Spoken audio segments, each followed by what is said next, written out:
Supreme கோர்ட்ல mention பண்ணோம். விரைவில் வரும் திங்கட்கிழமை வந்து அந்த வழக்கு எடுத்துக் கொள்ளப்படுகிறது. நமக்கு தேவையான, அதாவது இதுவரைக்கும் அந்த ரெப்போ ரேட்டை வரி கொடுக்க வேண்டிய 37 டிஎம்சி மொத்தமாக கொடுக்க வேண்டிய டிஎம்சியை வந்து கொடுக்க வேண்டும் என்று கேட்டு நம்ம வழக்கு பதிவு செய்துள்ளோம். கண்டிப்பாக தமிழக உரிமையை மீட்க, தமிழக தேவையான நீரை பெறுவதற்காக முதல்வருடைய வழிகாட்டுதலின் பேரில் அனைத்து சட்டப்பூர்வ நடவடிக்கைகளும் விரைவாக எடுக்கப்பட்டு வருகிறது. கண்டிப்பாக தொடர்ந்து ஒவ்வொரு நாளும் இதை குறித்து முதல்வரும் வழிகாட்டிட்டு வராங்க. அடுத்தடுத்த கட்டத்தில் கண்டிப்பாக தமிழகத்துடைய உரிமையை நிலைநாட்ட நம்ம சட்டப்பூர்வமாக அனைத்து நடவடிக்கைகளும் எடுப்போம். வேற ஏதாவது கேள்வி?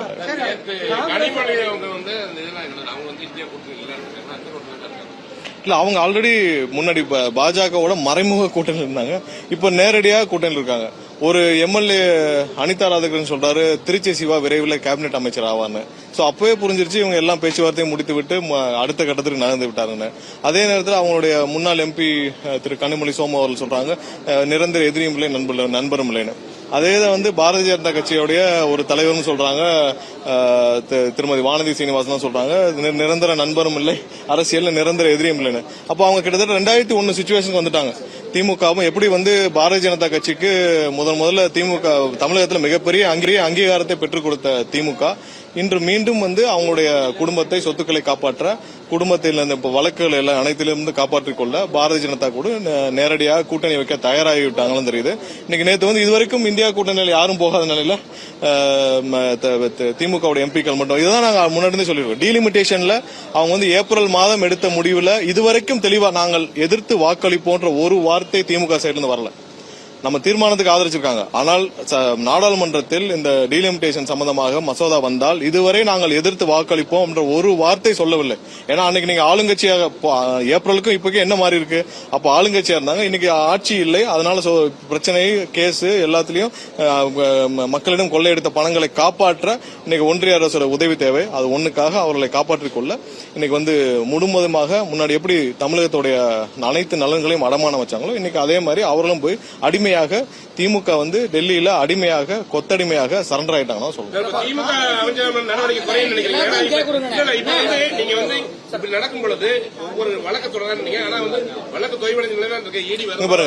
எல்லா விஷயத்திலையும் தேவையான ப்ரூஃப் இருக்கிறதுனாலதான் வழக்குகள் பதிவு செய்யப்படுது. எல்லாத்திலும் என்னென்ன ப்ரூஃப் இருக்கோ அது அடிப்படையில் தான் ஒவ்வொரு நாளும் எல்லா இடத்துலயும் ப்ரூஃப் இருக்கு. இப்ப டாஸ்மார்க் விஷயத்துல அனைத்துக்கும் ப்ரூஃப் இருக்கு.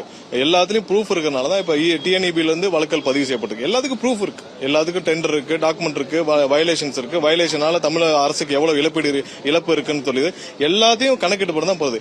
கொஞ்ச நாள் அவர்கள் தப்பிக்கலாமே தவிர்த்து, ஆனால் கண்டிப்பாக வழக்குகள் இருந்து தப்பிக்க முடியாது. ஏன்னா வழக்குகள் எல்லாமே டாக்குமெண்டட் ப்ரூஃப், அதனால நீங்க தப்பிக்க முடியாது. இப்ப டாஸ்மார்க்ல இருக்கிற ப்ரூஃப் எத்தனை வருஷம் ஆனாலும் வழக்குகள் பதிவு செய்யப்படும்.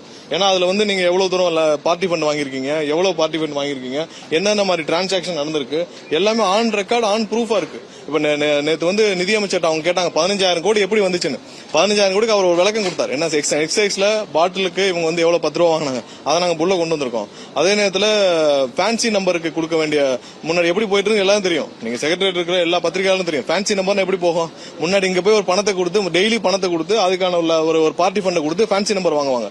இப்ப அனைத்தும் ஏலமாக விடப்படுது. இது அனைத்தின் அடிப்படையில தான் இன்னைக்கு வந்து ஒவ்வொரு இடத்துலயும் பார்ட்டி ஃபண்ட் எல்லாம் இன்னைக்கு வந்து கவர்மெண்டோடைய அரசுடைய நிதியாக மாறி வருகிறது. அதெல்லாம் தான் சொல்லியிருந்தார் 15,000 கோடி எப்படி மாறி இருக்குன்னு. இதெல்லாம் பார்ட்டி ஃபண்ட் 3 மாசத்துல எங்க இருந்து எங்கேயும் இல்ல.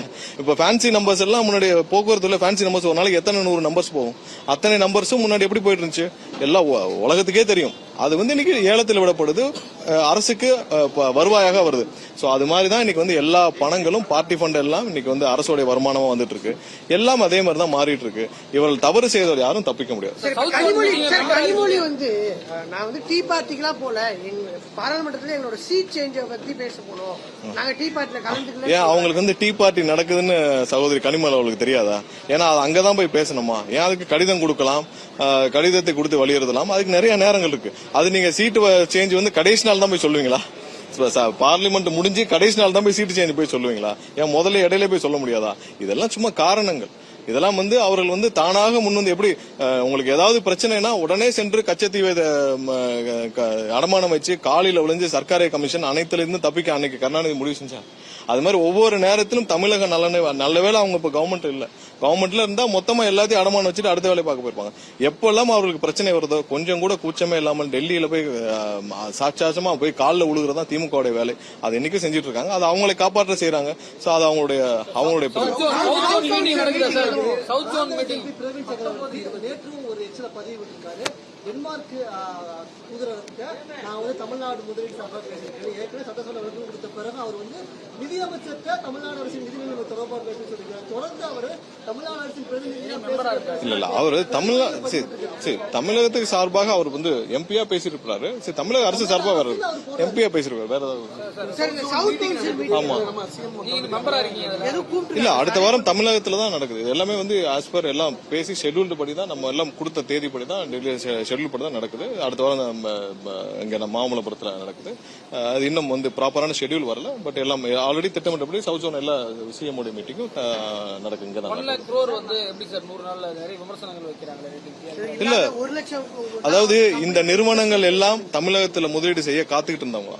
இப்ப இதே மாதிரி தான் எல்லா இடத்துலயும் எங்கிட்ட வரவங்க எல்லாமே வந்து இது முன்னாடி வந்து நாங்க அனைவரும் நாங்க வந்து சோலார்ல எல்லாத்துலயும் நாங்க முதலீடு செய்ய காத்துக்கிட்டு இருந்தோம். ஆனால் முன்னாடி இருந்த ஃபார்மாலிட்டிஸே வேற. நீங்க அரசு இங்க எம்ஓஐ செஞ்சாலும் பிஹைண்ட் த ஸ்கிரீன் வந்து ஃபேமிலியோட ஒரு எம்ஓஐ நடக்கும். அதுல நீங்க பார்ட்னர்ஷிப் அப்புறம் அது கொடுங்க, பார்ட்டி ஃபண்ட் கொடுங்க, ஈக்குவல் ஷேர் கொடுங்க, இப்படி எல்லாம் ஒரு பிஹைண்ட் த ஸ்கிரீன் ஒரு எம்ஓஐ நடக்கும்.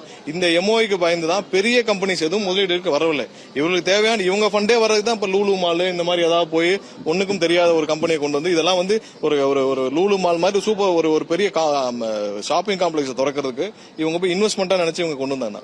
சோ அந்த மாதிரி பெரிய கம்பெனிஸ் எல்லாம் கண்டிப்பாக முதலீடு செய்ய தமிழகம் வந்து எல்லா வகையிலும் உகந்த ஒரு மாநிலமாக இருக்குன்னு தயாராக இருந்தவர்கள் இன்னைக்கு இந்த திமுக அக்கௌண்ட் போன பிறகு அவங்க எல்லாம் உடனடியாக வந்து அவங்களுக்கு தேவையான எல்லா கதவுகளும் திறக்கப்பட்டிருக்கு. அவங்களுக்கு எல்லா தேவையான அப்ரூவலும் கொடுக்கப்பட்டிருக்கு. அவங்களுக்கு தேவையான எல்லா அனைத்தும் வந்து உடனடியாக சரி செய்யப்பட்டிருக்கு. எங்கேயுமே பார்ட்டி ஃபண்ட் வாங்கப்படவில்லை.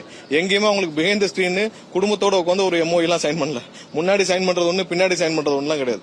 நேரடியாக கொடுக்கப்படுறது.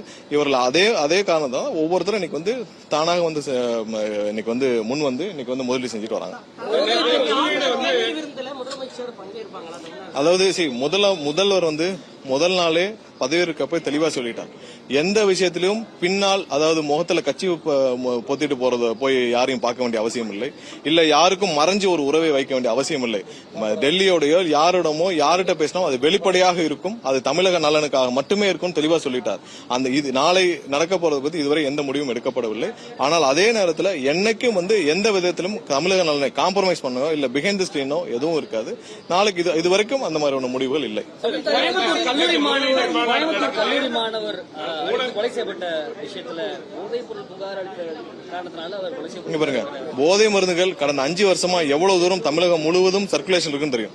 அதுல கோயம்புத்தூர் கல்லூரிகள்ல இது மாதிரி கடந்த 2 ஆண்டுகளுக்கு முன்னாடியே ஒரு ஹாஸ்டல்ல ஒரு மாணவர் மரணம் அடைந்தார்.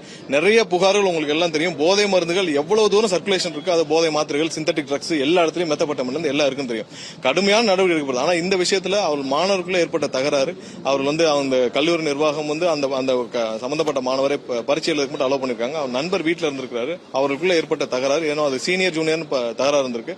அதன் மூலியமாக தாக்கப்பட்டிருக்கிறார். அதுக்கு ஹாஸ்பிட்டல் கொண்டு போய் தேவையான அனைத்து நடவடிக்கைகள் அனைவரும் ஒரு கைது செய்துட்டே வராங்க. யார் யார் சம்பந்தப்பட்ட அனைவரும் கடுமையான நடவடிக்கை எடுக்கும்.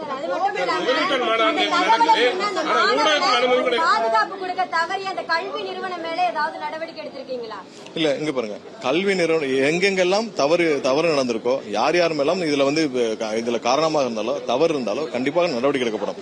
கல்வி நிறுவனங்கள்ல அவங்க வந்து அந்த பையனை ஏதோ அவங்க இந்த மாதிரியான தகராறு காரணமா சஸ்பெண்ட் பண்ணிருக்காங்க.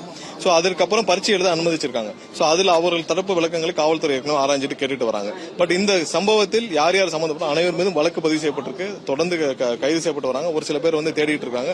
காவல்துறை துரிதமாக செயல்பட்டு கண்டிப்பாக ஒடுக்கும் வேலையில முழுவதும் ஈடுபட்டிருக்காங்க. எந்த அளவிலும் யாரும் தப்பிக்க மாட்டாங்க. கண்டிப்பா இதெல்லாம் தடுக்கப்பட வேண்டும். மிகவும் வருத்தமான செயல் அது. நடக்குது. ஆனா ஊடகங்களுக்கு அனுமதி இல்ல. கேட்டா ஒரு விஷயம் என்னன்னா சொல்றேன். நேரலை பண்றேன்னு சொல்லிட்டாங்க. இல்ல என்ன விஷயம்னா ரிப்போர்ட்டர் கூட அனுமதி இல்ல இது இதுல ஊடகங்களுக்கு கண்டிப்பாக வந்து ப்ராப்பரான இடம் கொடுக்கணும். ஏன்னா ஒரு பெரிய ஐடிசி மாதிரியான ஒரு இடத்துல வந்து ஒரு க்ளோஸ்டு டோர்ல வந்து இந்த ஊடகங்களுக்கு ஒரு பெரிய அளவுல ஒரு 300 ஸ்கொயர் ஃபீட் 400 ஸ்கொயர் ஃபீட்டா தேவைப்படும். சோ அதனால வெளியில அவங்களுக்கு போதுமான சேர்ஸ் இருக்காது, பவர் கனெக்ஷன்ஸ் இருக்காது உங்களுக்கு, அப்புறம் மத்த எல்லா அரேஞ்ச்மெண்ட்ஸும் செய்ய முடியாத இடத்துல மட்டும்தான் வந்து வெளியில அரேஞ்ச் பண்ணிட்டு உங்களுக்கான லைவ் லிங்க் கொடுக்குறோம்னு சொல்லிருக்கோம். சோ அது வந்து உங்களோட வசதிக்கும் சேர்த்து தான். ஏன்னா வந்து இப்போ 300 பேராவது அங்க வந்துடுறாங்க ஊடகத்துல இருந்து. 300 பேர் அகாமடேட் பண்ற அளவுக்கு அந்த அளவுக்கு ஸ்பேஸ் இல்ல. பட் அங்க வந்து கண்டிப்பா உங்களுக்கு தேவையான லைவ் லிங்க் உடனே கொடுக்கப்படுது. இது ஏற்கனவே நீங்க மகாபலிபுரத்திலேயே நாங்க நடந்த மீட்டிங்ல அப்படிதான் இருக்கும். ஏன்னா உள்ள அகாமடேட் பண்ண முடியாது. நீங்க கிட்டத்தட்ட ஒரு 100 கேமரா வந்துருது. 100 கேமரா எல்லாம் சேர்த்தீங்கன்னா 300 பேரா இருக்காங்க. 300 பேரை அந்த மாதிரி ஹால்ல அகாமடேட் பண்ண முடியும்னா கண்டிப்பா கஷ்டம், உங்களுக்கே தெரியும். சோ உங்களுடைய சிரமத்தை கருத்தில் கொண்டு, ஏன்னா ஒரு சில பேர் உள்ள வச்சுட்டு ஒரு சில பேர் வெளியே விட முடியாது. அப்புறம் உங்களுக்குள்ள ரொம்ப கஷ்டமா இருக்கு. ஒரு சில கேமராஸ் தவிர்த்து மீதி இப்ப இங்க வந்து உங்களால அரேஞ்ச் பண்ணப்பட்டிருக்குன்னா நீங்க இவ்வளவு பேர் அகாமடேட் பண்ண முடியும். இந்த அரேஞ்ச்மெண்ட்ஸ் இல்லைன்னா இவ்வளவு கேமராஸ் நீங்க எப்படி அகாமடேட் பண்ணுவீங்க? சோ அதுக்கு தான் லைவ் லிங்க் கொடுக்குறோம். இல்ல லைவ் லிங்க் இன்னொன்னு செய்தியாளர்களுக்கு கண்டிப்பா இல்ல முடிச்ச பிறகு கண்டிப்பா செய்தியாளர் சந்திப்புல சொல்றாங்க. ஏன்னா எல்லாரையும் வந்து நம்ம ஒரே நேரத்துல 300 பேருக்கு நம்ம அகாமடேட், ஆனா ஹால்ல கெபாசிட்டி அவ்வளவு பேர் அகாமடேட் பண்ற கஷ்டம். இனி வர்ற காலத்துல அது நிவர்த்தி செய்யறதுக்கு என்னன்னு கண்டிப்பா பார்ப்போம். EB பில்ல தொடர்ந்து இப்போ ப்ராப்பர்ட்டி டாக்ஸ் பல மடங்கு உயர்ந்திருக்கு புகார் எழுந்துட்டு இருக்கு.